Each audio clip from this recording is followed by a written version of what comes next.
Pessoal, hoje estou aqui no Tom e bom, hoje vai ser aqui um vídeo bem rápido, explicando para vocês como passar de nível bem rápido no Tom.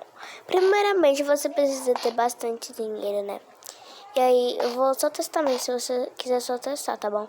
Você precisa da poção da fome, você dá a poção da fome pro Tom, tá bom? Depois que você dá a poção pro Tom, você tem que dar a poção do máximo.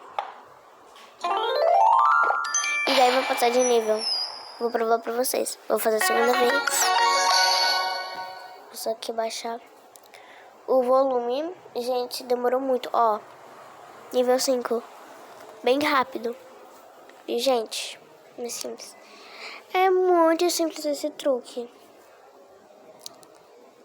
Ó, nível 6 já tá terminando. Viu? Esse truque é bastante rápido. Aí vai até o 100. 100 ou 1000, não sei qual é o nível que para o Tom. Até o próximo vídeo. Tchau, espero que você